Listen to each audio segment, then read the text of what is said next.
जैसे राजा की जान तोते में होती है, तो इस सरकार की जान पूरी तरह से ईवीएम के अंदर है। चुनाव में ईवीएम में धांधली होती है। जिस दिन चुनाव होता है उस दिन ईवीएम का हर चौथा वोट भारतीय जनता पार्टी को जाता है और भारतीय जनता पार्टी बेईमानी से चुनाव जीतती है। इस देश में एक तरह से पूरी तरह सेटिंग करके चुनाव जीता जाता है। भारतीय जनता पार्टी का प्रयास रहता है बांटो और फूट करो, फूट का फ़ायदा लो, इसलिए वो हमेशा हिंदू मुसलमान की बात करती है। अगर आज भाजपा की सरकार हरियाणा में है, अगर आज भाजपा की सरकार राजस्थान में है, बिहार में है, तो वो इसलिए नहीं है कि वो भाजपा की सरकार है। वो इसलिए है क्योंकि जो एक चौधरी चरण सिंह का विश्वास होता था, जो एक किसानों की बात होती थी, मज़दूरों की बात होती थी, नौजवानों की बात होती थी, वो आवाज़ बार-बार लोगों के पार्टी बदलने के कारण कमज़ोर पड़ गई और जिसका फ़ायदा भारतीय जनता पार्टी ने हिंदू-हिंदू का नारा लगा के करा। 4 PM न्यूज नेटवर्क में आप सभी का स्वागत है। मैं हूं क्षितिज कांत। इंडिया गठबंधन की बैठक होती है, तमाम दिग्गज नेता वहां मौजूद थे। उसी बैठक में लोकदल के राष्ट्रीय अध्यक्ष चौधरी सुनील सिंह भी थे। हम बात करेंगे, चौधरी सुनील सिंह हमारे साथ में हैं। सुनील जी, इंडिया गठबंधन की काफ़ी महत्वपूर्ण बैठक हुई है। 2027 में विधानसभा चुनाव है और एक लंबे समय बाद ये बैठक हुई है। क्या कुछ वहाँ बैठक के दौरान हुआ, क्या कुछ महत्वपूर्ण बिंदु थे वहाँ पर? देखिए, बैठक में जो मुख्य तय हुआ वो तो 5 बिंदु बता ही दिए हैं इंडिया अलायंस ने कि एसआईआर के मुद्दे पर उसको चिट्ठी लिखनी है अपने सुप्रीम कोर्ट के उनको, और भी अन्य मुद्दों पे कहा है धर्मेंद्र प्रधान का इस्तीफ़ा हो। लेकिन मुख्य मुद्दा जो इसमें निकल के आया हमारे इंडिया अलायंस की बैठक में वो ये था कि हम कहीं न कहीं महसूस कर रहे हैं कि इस देश के चुनाव लूटे जा रहे हैं, छीने जा रहे हैं और बेईमानी करके कब्जा करे जा रहे हैं। और यही कारण है कि चाहे बंगाल में अप्रत्याशित रिजल्ट मिलता है, बिहार में रिजल्ट एक तरफ़ा होता है और इसको एक सुनियोजित तरीके से देश का चुनाव चोरी किया जा रहा है। और उस चोरी को जो हो रहा है वो जैसे राजा की जान तोते में होती है, तो इस सरकार की जान पूरी तरह से ईवीएम के अंदर है। ईवीएम पूरी तरह मैनिपुलेटेड हैं चुनावों में। चुनाव में ईवीएम में धांधली होती है। जिस दिन चुनाव होता है उस दिन ईवीएम का हर चौथा वोट भारतीय जनता पार्टी को जाता है और भारतीय जनता पार्टी बेईमानी से चुनाव जीतती है। इस देश में एक तरह से पूरी तरह सेटिंग करके चुनाव जीता जाता है। तो इंडिया अलायंस ने तय किया है कि आने वाले समय में ईवीएम का विरोध करेंगे। अभी और तय होगा और बैलेट पेपर पर चुनाव कराने के लिए पूरा का पूरा इंडिया अलायंस एक तरफ़ा बात करेगा कि या तो चुनाव बैलेट पेपर पे हों या वीवीपैट की, अगर आपको ईवीएम के कराने का बहुत शौक है तो वीवीपैट की सारी पर्चियां गिनी जाएंगी। भले ही रिजल्ट 10 घंटे लेट आएगा, 15 घंटे लेट आएगा। देश का अगर लोकतंत्र बचाने के लिए, ईमानदारी की सरकार बनाने के लिए 10 घंटे 15 घंटे ज़्यादा लग जाएँ कोई महत्वपूर्ण नहीं है। अगर ईवीएम से चुनाव होगा तो वीवीपैट की सारी पर्ची गिनी जाएंगी। अन्यथा चुनाव जो है बैलेट पेपर से कराया जाएगा क्योंकि इंडिया अलायंस का और जनता का विश्वास इस ईवीएम पे नहीं है। ये पूरी तरह धांधली है और ईवीएम तो छोड़िए, चुनाव आयोग बनाने में जिस तरह 2-1 की भूमिका है और सरकार का मंत्री और प्रधानमंत्री 2 वोट उनके होते हैं और चीफ जस्टिस को हटा के सरकार का मंत्री रखा गया है और यही कारण है कि चुनाव आयोग पर आज देश का विश्वास नहीं रह गया। चुनाव आयोग, संवैधानिक संस्थाएं जो एक निष्पक्ष होनी चाहिए नहीं रह गई और ईवीएम भी जो दो कंपनियां बना रही हैं जिसमें बीजेपी के डायरेक्टरों के होने की खबर समय समय पर निकलती है। इसलिए ईवीएम का विरोध कर बैलेट पेपर पर चुनाव कराना इंडिया अलायंस का पहला उद्देश्य है जो मीटिंग में आया। उसके अलावा सबकी बात हुई तो हम लोकदल की तरफ से मुद्दा उठाया कि रीजनल जो पार्टियां हैं वो पार्टियां कांग्रेस के साथ गठबंधन करती हैं, लेकिन चुनाव में देखा गया है कि एन टाइम पर चुनाव के समय पे कुछ सीटों के बंटवारे में इतना वो होता है कि उसके कारण आपस में थोड़ा सा कार्यकर्ताओं में मनमुटाव होता है और नतीजा ये होता है कि बिहार में हो चाहे पश्चिम बंगाल में हो वो अलायंस काम नहीं कर पाता। और वो अलायंस इसलिए नहीं काम कर पाता क्योंकि रीजनल पार्टी ये चाहती है कि कांग्रेस को एक तरफा दबा दें, जो गलत है। कांग्रेस एक राष्ट्रीय पार्टी है, रीजनल पार्टी कोई ऐसी पार्टी नहीं है, चाहे उत्तर प्रदेश में हो, चाहे ममता जी हो, चाहे बिहार में हो, चाहे केरल में हो, जो मणिपुर से लेकर बम्बई तक और कन्याकुमारी से लेकर कश्मीर तक की प्रेजेंस रखती हो। ये से प्रेजेंस सिर्फ कांग्रेस की है। कांग्रेस बड़ी पार्टी है, इसलिए हमने वहाँ मुद्दा उठाया कि कोई भी आगे का चुनाव होगा तो उसमें जो भी आप रीजनल पार्टी हो वो 50% सीट रीजनल पार्टी ले और 50% सीट कांग्रेस को लेनी चाहिए किसी भी राज्य के चुनाव में। तब तो कांग्रेस पूरी तरह से, क्योंकि पूरी का पूरा वोट बनता है। जो एक जनता विश्वास करती है वो कांग्रेस पे करती है। जनता चाहती है कि कांग्रेस पूरी तरह विरोध कर रही है केंद्र में, लोकसभा में, और उसका फ़ायदा अगर ये हो कि भाई विरोध करने को तो कांग्रेस हो और फ़ायदा लेने को रीजनल पार्टी हो, तो वो नहीं चलेगा। इसलिए कांग्रेस हर राज्य के चुनाव में कम से कम 50% सीट अपने लिए मांगे और 50% पे रीजनल पार्टी लड़े। ये आने वाले समय में उत्तर प्रदेश में भी यही होना चाहिए, और हमें लगता है जब ऐसा होगा तो निश्चित रूप से जान लीजिए कि इंडिया अलायंस की सरकार उत्तर प्रदेश में बनने जा रही है। उत्तर प्रदेश में 2027 में विधानसभा चुनाव होने हैं। अगर बात करें पश्चिमी उत्तर प्रदेश की, तो वहाँ पर आपकी पकड़ मानी जाती है काफ़ी मजबूत है। कितनी सीटों की बात चल रही है और क्या लगता है कि इंडिया गठबंधन वहाँ पर मजबूती से लड़ने जा रहा है? देखिए, इंडिया अलायंस में 3 मेजर पार्टी हैं। एक तो देश की बड़ी पार्टी कांग्रेस है, जिसको हमने कहा कि 50% सीटें कम से कम रखनी चाहिए, और एक रीजनल पार्टी समाजवादी पार्टी है, जो बहुत बड़ी पार्टी है उत्तर प्रदेश में, और 50% पे उसे भी चुनाव लड़ना चाहिए।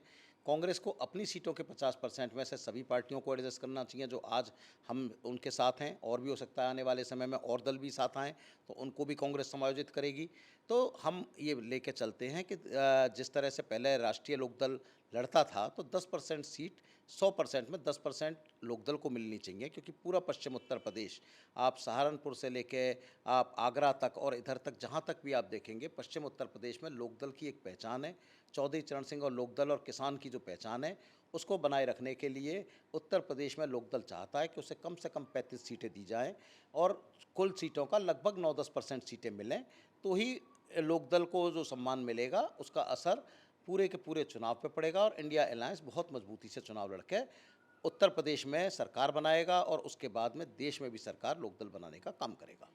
जयंत चौधरी भी लगातार भारतीय जनता पार्टी के साथ जब से गठबंधन में आए हैं काफ़ी एक्टिव मोड में हैं। वो कह रहे हैं कि सीटें काफ़ी मजबूती से निकाल लेंगे। टक्कर सीधी अगर बात करें पश्चिमी यूपी में, तो जयंत चौधरी या राष्ट्रीय लोकदल से ही होनी है। कैसे टैकल करेंगे? क्या किसान अभी भी जिस तरीके से राष्ट्रीय लोकदल के राष्ट्रीय अध्यक्ष जब समाजवादी पार्टी में थे, तो उस समय जैसे वोट किया था, क्या आज भी वैसा समर्थन है या समर्थन अब या भरोसा अब उठ चुका है? क्योंकि अगर बात करें पश्चिमी यूपी में, तो जाट समुदाय काफ़ी है और वो जो भारतीय जनता पार्टी के जो समर्थक दल रहे हैं, उनका सपोर्ट नहीं करती है। देखिए, पश्चिम उत्तर प्रदेश, चौधरी चरण सिंह जो हमारे नेता हैं, जिन्होंने ये गठन किया लोकदल का, ये लोकदल पूरी तरह किसान की, नौजवान की और मुसलमान अल्पसंख्यक वर्गों की एक पार्टी हुआ करती है। लोकदल ने हमेशा माना हिंदू और मुसलमान इस देश की दो आंखें हैं जिन्हें साथ लेकर चलना है, और पश्चिम में हमारा पूरे का पूरा नौजवान साथ देता था। लेकिन मुजफ्फरनगर के दंगे के बाद से भारतीय जनता पार्टी ने इसे एक बांटने का काम किया। आज फिर जनता चाह रही है मिलके, इस देश को मिलके हमें आगे बढ़ाना है। भारतीय जनता पार्टी का प्रयास रहता है बांटो और फूट करो, फूट का फ़ायदा लो, इसलिए वो हमेशा हिंदू मुसलमान की बात करती है। जयंत चौधरी उस पाले में चले गए हैं जो भारतीय जनता पार्टी जो एक अपने आप को हिंदुओं की, शायद देश की अपने आप को पार्टी समझती है। हालांकि वो हिंदू है नहीं, क्योंकि हिंदू कभी किसी पर अत्याचार नहीं करता। हिंदू सबको साथ लेकर चलता है। हिंदू वर्ग उदारवादी होता है। हिंदू वो नहीं होता कि जो दूसरों पे अत्याचार करे, दूसरों पे बुलडोजर चलाए, वो हिंदू नहीं हो सकता। हिंदू वो हो सकता है जो उदारवादी हो और जो सबको साथ लेके चले। तो जयंत चौधरी उस पाले में चले गए हैं जहां एक तरह से पूरे देश के संवैधानिक संस्थाएं बर्बाद करी जा रही हैं, और जयंत जी ने, आप कुछ भी चाहे उनकी मजबूरी समझ लीजिए, चाहे कुछ ना कुछ भारतीय जनता पार्टी ने उनकी दुखती रग पे हाथ रखा है, जिसके कारण से मजबूरी में भारतीय जनता पार्टी के साथ चले गए हैं।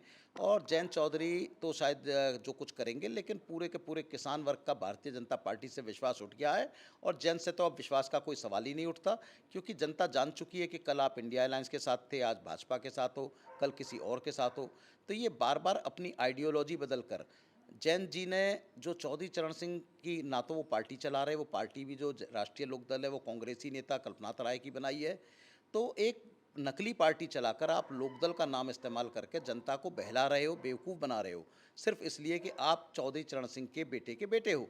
लेकिन परिवार का आप सदस्य होने के कारण आपने उस राजनीतिक विरासत को ख़त्म कर दिया जो 14 साल की राजनीतिक विरासत 4-4 राज्यों में चलती थी, चाहे उड़ीसा हो, बिहार हो, आपका राजस्थान हो, हरियाणा हो, उत्तर प्रदेश हो, सारे राज्यों में जो हमारा चौधरी चरण सिंह का एक किसान वोट बैंक काम करता था, आपने अपनी बार बार पार्टियां बदलने से, संगठन बदलने से उस वोट बैंक को, उस आइडियोलॉजी को इतना कमज़ोर कर दिया कि आज वो आइडियोलॉजी दम तोड़ चुकी है और जिसका फ़ायदा भारतीय जनता पार्टी उठा रही है।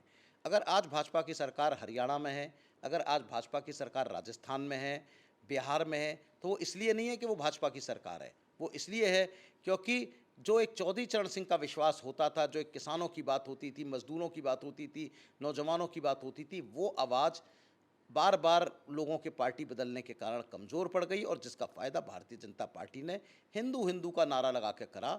जबकि हकीकत यह है कि देश की जनता नीट के पेपर लीक से परेशान है, देश का किसान एमएसपी ना मिलने से परेशान है, पूरे का पूरा किसान दिल्ली में 2 साल तक बैठा रहा और आज भी जैन जी जिस पार्टी में गए हैं एमएसपी लागू नहीं हुई, लेकिन उस पार्टी में जाकर जैन जी ने कभी आवाज़ नहीं उठाई कि एमएसपी किसान को मिलना चाहिए और एमएसपी किसान का लागू होना चाहिए।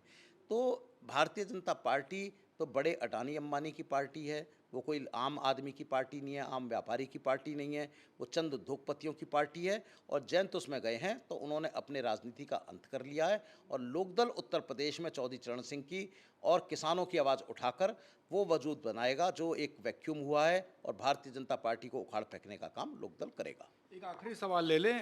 ट्रेड डील की बात राहुल गांधी संसद भवन में करते हैं, उसके बाद तमाम ऐसी गतिविधियां हुई जहां ट्रेड डील का जो मसौदा जो तैयार हुआ था, जो इस पर चर्चा हो रही थी, उसको दबा दिया गया। क्या इस पर चर्चा इंडिया गठबंधन के दौरान या बाद में आपकी हुई इस मुद्दे पर? बिल्कुल, देखिए ट्रेड डील जो हुई थी जिसमें हमने भी विरोध किया था कि अमेरिका के आगे भारत के किसान को बेच दिया गया। पूरे का पूरा अगर अमेरिका का उत्पाद भारत में आएगा तो भारत का किसान खड़ा ही नहीं हो सकता क्योंकि अमेरिका के किसानों को 2-2 करोड़ की सब्सिडी मिलती है जो भारत में नहीं मिलती। तो पूरे देश का किसान बेचने का काम नरेंद्र मोदी की सरकार ने किया अमेरिका से अपने एप्स्टीन फाइल और अडानी के केस को लेकर। तो पूरे के पूरे देश के किसान को बेच डाला केंद्र सरकार ने और उसमें उनके साथ हमारे किसानों के कहने वाले जैन चौधरी, हालांकि वो हैं नहीं किसानों के, वो खड़े रहे और चुपचाप तमाशा देखते रहे अपनी मजबूरी के कारण। तो आज देश का किसान, चाहे कांग्रेस भी उसका विरोध कर रही है, ट्रेड डील का राहुल जी ने संसद में किया और चूंकि उस आवाज़ को पूरी तरह उस समझौते को कोई सरकार सार्वजनिक नहीं कर रही कि उस समझौते का क्या हुआ, समझौता हुआ कि नहीं हुआ, समझौते में क्या, क्योंकि अमेरिका की अदालत का भी एक फैसला आया कि कोई भी वो जो टैरिफ है वो उतने ज़्यादा नहीं लगा सकते जो ट्रंप एक तरफा लगा रहे थे। तो अगर टैरिफ हटाए गए तो ट्रेड डील बदली जा सकती है। भारत को अपने हितों में लोकदल और इंडिया अलायंस की मांग है कि वो ट्रेड डील कैंसिल होनी चाहिए और अगर वो ट्रेड डील होती है तो देश का किसान बर्बाद हो जाएगा। सरकार अपने गोदी मीडिया से उस ट्रेड डील की बातें नहीं कर रही, जबकि हकीकत ये है कि धीरे धीरे करके अगर वो ट्रेड डील भारत में आई तो भारत पूरी तरह किसान बिक जाएगा, बर्बाद हो जाएगा और इसका पूरे का पूरा श्रेय अडानी अंबानी के नरेंद्र मोदी सरकार को जाता है कि सिर्फ एक अडानी को बचाने के लिए उन्होंने पूरे देश का किसान बेच डाला और जिसका कि खामियाजा पूरा देश उठाएगा। लेकिन इंडिया अलायंस ऐसा नहीं होने देगा। हम आपसे वादा करते हैं कि उत्तर प्रदेश में सरकार बनाएंगे, उसके बाद 29 में केंद्र में सरकार बनाएंगे और ये जिस तरह के ये अनर्गल समझौते अगर ये कहीं करते हैं तो उन सब समझौतों को बदला जाएगा और इस देश के किसान को बचाने के लिए हर वो लड़ाई लड़ी जाएगी। नौजवान को बचाने के लिए, नीट का पेपर लीक होने से बचाने के लिए, सीबीएसई की विश्वसनीयता बढ़ाने के लिए हर लड़ाई लड़ी जाएगी। तो किसान, नौजवान और आज जो वर्ग परेशान है सबके साथ लोकदल है, इंडिया अलायंस है और हम सबकी बात करेंगे। उत्तर प्रदेश से 27 से शुरुआत होगी और 29 में भी इंडिया अलायंस की सरकार देश में बनेगी और हम मान के चल रहे हैं कि 29 में हमारी सरकार बन रही है। ये राहुल जी भी कह रहे हैं, इंडिया अलायंस भी कह रहा है और हम भी मान रहे हैं कि 29 में हम जीत चुके हैं। बस चुनाव बैलेट पेपर पे करवाना है या ईवीएम की वीवीपैट की पर्चियां सारी गिननी है और जब ऐसा होगा हम चुनाव जीत चुके हैं और उसकी लड़ाई हमें सड़कों पे भी लड़नी पड़े तो इंडिया अलायंस लोकदल सड़कों पे उतर के बैलेट पेपर से चुनाव कराने को या वीवीपैट की पर्चियां गिनने को लड़ाई लड़ेगा और ये लड़ाई सड़क से लेकर संसद तक और हिंदुस्तान की कोर्टों तक सुनाई देगी। और निश्चित रूप से मान लीजिए कि जब जनता में बदलाव आएगा, सैलाब आएगा तो बड़े से बड़े तानाशाह ढह गए, ये सरकार भी ढहने से नहीं हटेगी, ये आने वाला समय बताएगा। बहुत बहुत धन्यवाद। तो हमारे साथ लोकदल के राष्ट्रीय अध्यक्ष थे चौधरी सुनील सिंह जी। तमाम मुद्दों पर बात हुई। आप देख रहे हैं लगातार ट्रेड डील को लेकर के जो बात हो रही थी उसको दबाने का काम हुआ। उसके अलावा आप देख रहे हैं इंडिया गठबंधन की बैठक हुई, उस गठबंधन में क्या कुछ हुआ उस पर भी चर्चा हुई। पश्चिमी उत्तर प्रदेश जो कि काफ़ी महत्वपूर्ण सीटें हैं वहाँ पर, जहाँ पर लगातार आप देख रहे हैं एक बड़ी कंट्रोवर्सी भी चल रही है। राष्ट्रीय लोकदल जो पिछली बार इंडिया गठबंधन या कहें समाजवादी पार्टी के साथ गठबंधन में चुनाव लड़ी थी, जिसमें कहा था कि चवन्नी पलटेगी नहीं लेकिन बाद में पलट जाती है, राष्ट्रीय लोकदल भारतीय जनता पार्टी के साथ चली जाती है, तो तमाम सारी बातें हुई। लोकदल क्या कुछ करने वाली है, इस पर बात हुई। इस रिपोर्ट पर आपकी क्या राय है, कमेंट बॉक्स में लिखें और जुड़े रहे 4 PM न्यूज़ नेटवर्क के साथ। मैं हूं क्षितिज कांत, कैमरा पर्सन शुभम के साथ 4 PM न्यूज़ नेटवर्क के लिए। धन्यवाद।